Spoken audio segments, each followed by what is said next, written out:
A gente começa com o Flamengo, que decide amanhã a Recopa Sul-Americana. Jogo contra o Lanús, no Maracanã. O Juliano Lima tem as informações. Fala pessoal, tudo bem? Hoje à tarde o Flamengo faz o último treino antes do segundo jogo da decisão da Recopa Sul-Americana contra o Lanús da Argentina. E precisa reverter o resultado do primeiro jogo. Perdeu por 1-0 fora de casa. O time vai em busca do segundo título internacional no Maracanã. O primeiro foi na Recopa de 2020 contra o Independente Del Valle do Equador.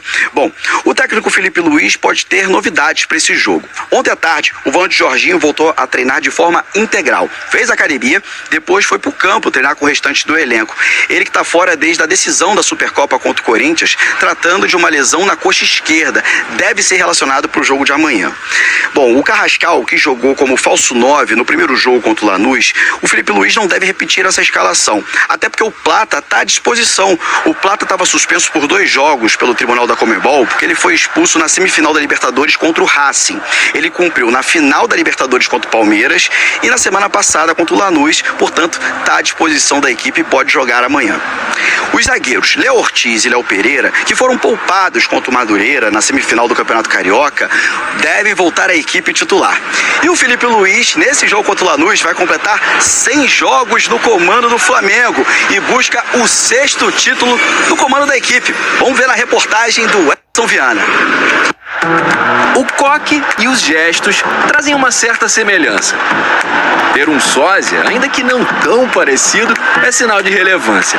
Mas enquanto o Felipe Luiz genérico se diverte no Maracanã, a vida do Felipe real é bem mais cheia de responsabilidade ali. Desde que usou pela primeira vez o pretinho básico na área técnica, marca registrada como treinador na estreia contra o Corinthians em outubro de 2024. E contra o Lanús amanhã? Pois é, 100 jogos. Eu me sinto privilegiado, sinceramente. Marca importante para um treinador tão jovem, apenas 40 anos, e no primeiro trabalho à frente de um time profissional. No século XXI, apenas Vanderlei Luxemburgo chegou à marca centenária no Flamengo. Na frieza dos números, Felipe carrega um desempenho que aquece o coração de qualquer torcedor. Aproveitamento de 70%. Gostei como jogador e como treinador ele está muito bem também. O caminho até o primeiro título no profissional foi meteórico. 9 jogos até levantar a taça da Copa do Brasil em 2024. Quantos treinadores, até mais experientes, podem ostentar, por exemplo, uma goleada de 8-0 no Campeonato Brasileiro, como a que ele teve contra o Vitória, ou ter a chance de derrotar um gigante europeu como o Chelsea na Copa do Mundo de Clubes, e viver uma semana absolutamente mágica, com o título da Libertadores e do Brasileirão no intervalo de 4 dias. A cada vez que volta à área técnica, ele convive com um nível de exigência que ajudou a colocar nas alturas como jogador e treinador. Confio nele. Eu espero um pouco mais de Felipe Luiz esse ano. E a possibilidade de manchar a imagem em caso de tropeço está sempre rondando. Mas eu não tenho medo disso, eu confio muito no que eu faço, eu acredito muito em mim, sou um cara muito ambicioso, amo o meu clube, amo onde eu estou, amo trabalhar aqui com esses jogadores. Em 2026, Felipe Luiz vai se acostumando com a pressão que vem da arquibancada, que não foi comum nas últimas temporadas com tantas conquistas. Mas para ele, trata-se de algo que também serve como combustível. Isso me deixa vivo, me desafia mais e pode ter certeza, nunca trabalhei tanto, porque eu quero muito reverter essa situação, quero que o time possa voltar a performar e que a torcida cante o campeão voltou, para a gente poder ter essa comunhão com o torcedor de novo, que nesse momento não está. Seria um time reserva. E quarto, o momento do Flamengo dentro de campo é péssimo.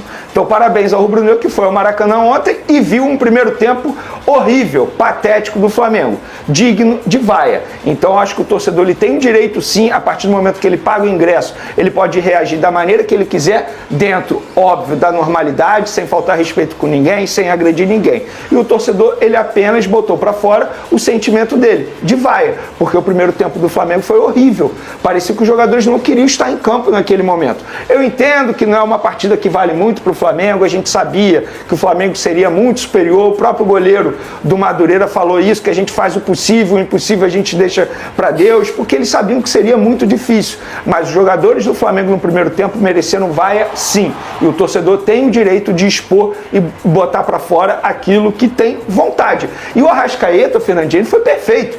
O jogador que está no Flamengo tem que saber que será pressão sempre. Se não quiser jogar sob pressão, como é jogar com a camisa do Flamengo, pede para sair, vai jogar fora do país, vai jogar na Arábia, vai jogar na MLS, mas no Flamengo é pressão. Ah, mas ganhou tudo em 2025, 2026 tem crédito. Beleza, mas quando que o Flamengo jogou bem nessa temporada? O Flamengo vem fazendo partidas horríveis. Então o torcedor rubro-negro tem o direito sim de vaiar e eu acho até que está certo. O segundo tempo foi ok, fez aquilo que todo mundo já imaginava, fez um placar elástico e, repito, o Flamengo já está na final do Campeonato Carioca. Muito bem, e com um gol marcado de pênalti contra o Madureira, esse gol foi muito especial para o Arrascaeta, Moretti, porque ele chegou ao 100º gol com a camisa do Flamengo. Ele é ídolo, ele é artilheiro e ele... Depois essa pergunta eu faço pro Vene depois. Lucas Moretti, o bichinho joga bola, hein? Joga, e o que eu acho mais interessante, Fernanda, é que o Arrascaeta é um dos atletas que entram no segundo tempo, que foi o melhor tempo do Flamengo na partida de ontem contra a equipe do Madureira. E pela liderança que ele tem, pela idolatria que ele tem, pela importância que ele tem dentro do elenco, com toda certeza, quando os atletas olham para o Arrascaeta, eles sentem a responsabilidade de entregar mais. E um dos gestos que eu achei bem legal do Arrascaeta foi quando ele marca o gol de pênalti, além dele não comemorar, é claro, por querer buscar mais a vitória, ele vai dentro do gol e pega a bola. No sentido de tipo, foi o segundo gol o dele, mas a gente não quer terminar o jogo fazendo 2-0. A gente quer 3-0, a gente quer 4-0, a gente quer 5-0. Isso mostra a mentalidade do camisa 10 do Flamengo, do tipo, a gente tem que entregar o máximo que a gente conseguir nessa partida de hoje. Não à toa aí, né? O Arrascaeta, cada partida que passa, se torna um dos maiores ídolos da história do Flamengo. Bota aqui na tela a foto dele, porque ele vai suspirar, Lucas Moretti. Se vai, ele é casado, hein? Tá dormindo bem, Arrascaeta? Quinta-feira tem jogo importante. Que jogador especial pro Flamengo, né? A gente olha essa década tão vitoriosa, né? No finalzinho da última década e o início dessa década, tão vitoriosa pro Flamengo, e ele um super personagem nessa história, Vene. Ah, sem sombra de dúvidas, Fernandinho. Eu já falei isso aqui no programa e vou repetir. Essa geração de 2019 para cá, para mim, no futuro, daqui a 30, 40 anos, vai ficar conhecida como a geração do Arrascaeta, como foi a geração do Zico lá nos anos 80, porque o que o Arrascaeta vem construindo e o que ele ainda tem a possibilidade de construir, porque tem contrato longo, pode ficar aí 10 anos vestindo a camisa do Flamengo, é um cara sensacional, é o ídolo sim da história do Flamengo. Ele senta à mesa do Zico com outros grandes craques, Leandro também. Então, assim, é um cara que o torcedor rubro-negro tem que agradecer demais por vestir a camisa do Flamengo e tem sido decisivo dentro de campo e fora de campo como um camisa 10 e capitão que tem chamado a responsabilidade. Depois da derrota para o Lanús, ele mesmo falou, muita coisa tem que mudar, a gente tem que melhorar muita coisa, é isso. Eu acho que um capitão e um camisa 10 de um time tem que chamar essa responsabilidade e ontem, repito, ele falou aquilo que eu penso também. Não quer pressão, não joga com a camisa do Flamengo. O que aconteceu na temporada passada está no passado, é agora daqui para frente. Muito bem, coloca na tela uma imagem tão bonita também. No final dessa partida, o jogador do Madureira recebeu a camisa das mãos do atacante Pedro, tá na sua tela.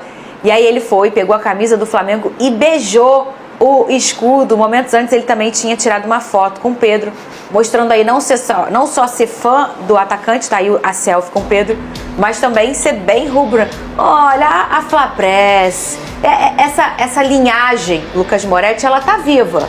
Ela tá viva ou ela não tá viva, Lucas Moretti? Tá viva. O que você tá rindo, Vene Casagrande? No fundo, todo mundo é um pouco, não tem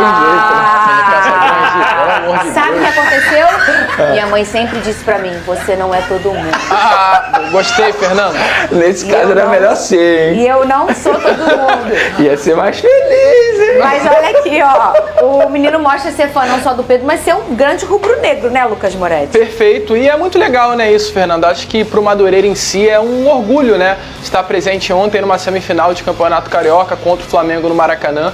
Acho que até vale destacar o trabalho, inclusive, do Madureira. É importante lembrar que hoje o técnico do Madureira é o Toninho Andrade. Chegou ontem a sua 5ª partida com o Madureira. Ele que pega o comando do Madureira ainda no meio do Campeonato Carioca. Foi a primeira derrota dele. Foram 2 vitórias, 2 empates, uma derrota agora contra o Flamengo. Ele que já havia conquistado a Taça Rio com o próprio Madureira em 2015, então ele nesse momento tem esse trabalho novamente consolidado. E ontem, é claro, é difícil, foi como o próprio Neguete falou, o goleiro do Madureira, o possível a gente faz, o impossível a gente entrega para Deus, mas é um trabalho que vale aí elogios ao trabalho do Toninho Andrade nesse comando do clube Vênia Casagrande, na entrevista coletiva após a vitória aí em cima do Madureira, o Felipe Luiz aproveitou para esclarecer sobre a sua fala que causou uma polêmica no caso de racismo que aconteceu com o Vinícius Júnior. Vamos ver.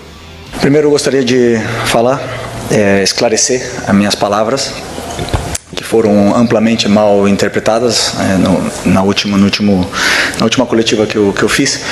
Em nenhum momento, a minha intenção foi minimizar o caso de racismo, ou ao ato racista, nem de desrespeitar a vítima nesse caso. Muito pelo contrário, eu estou com o Vinícius, o Flamengo, estamos com o Vinícius, tenho um carinho, uma admiração gigante por ele, e eu estou com ele, não tenho nenhuma dúvida do que eu estou falando. Eu sei que como treinador, a minha postura pública gera muita expectativa, e realmente pode ser que eu não me expliquei com suficiente clareza sobre o assunto. Eu repudio o racismo. Eu condeno o ato racista. Racismo é crime. É crime. Se o menino fez isso, não cabe a mim julgar a ele. Mas se ele fez, que ele pague. Que pague com força. Porque eu chegar aqui e falar é fácil. Fazer camiseta não racismo é fácil. Usar pulseira antirracismo é fácil. Tudo isso é muito fácil. Difícil é punir. Então, se ele fez, que ele pague. Fala nação rubro-negra, somos do canal Fla do Povo e hoje trago notícias quentes para vocês diretamente do mercado da bola, porque o Flamengo segue de olho em grandes nomes para reforçar o elenco e a novidade da vez envolve o atacante Luiz Henrique, jogador que atualmente defende o Zenit da Rússia e que já teve passagem marcante pelo Botafogo antes de se transferir para o futebol europeu. Segundo informações do jornalista Mauro Mendes, o rubro-negro está interessado em contar com o atleta para a temporada de 2026, mostrando que a diretoria continua atenta e planejando com antecedência os próximos passos para manter o elenco competitivo em todas as competições que disputa. Luiz Henrique é um jogador jovem, habilidoso, com velocidade e qualidade no 1 contra 1, características que podem se encaixar muito bem no estilo ofensivo do Mendonça. Além de ser um nome que ainda pode render bastante tanto dentro de campo quanto em valor de mercado. A torcida conhece bem o jogador por sua passagem no futebol brasileiro e sabe que ele tem potencial para brilhar vestindo o manto sagrado. O que chama atenção é justamente o interesse antecipado, já pensando no futuro e reforçando a ideia de que o Flamengo não quer apenas viver o presente, mas também se consolidar como potência no cenário nacional e internacional a longo prazo. Com nomes como Luiz Henrique, o time ganharia mais opções de ataque. Poderia variar taticamente e aumentaria ainda mais a concorrência interna por posições, algo que sempre eleva o nível de um elenco vencedor. Claro que, como sempre no Flamengo, as opiniões da torcida são divididas. Muitos acreditam que seria um reforço de peso e um investimento certeiro, enquanto outros preferem esperar para ver a evolução do jogador na Europa antes de qualquer movimentação definitiva. Mas o fato é que ter o nome de Luiz Henrique ligado ao Mendonça já aquece o debate e mostra que o clube continua pensando grande. Agora a pergunta que fica é: e você, torcedor, acha que Luiz Henrique cairia bem no ataque rubro-negro? Seria esse o nome certo para vestir o manto em 2026 e ajudar o Flamengo a seguir empilhando o título? Deixe sua opinião, porque aqui no canal Fla do Povo a voz da nação é sempre prioridade, e vamos juntos acompanhar cada passo dessas negociações que podem mudar o rumo do nosso Mendonça.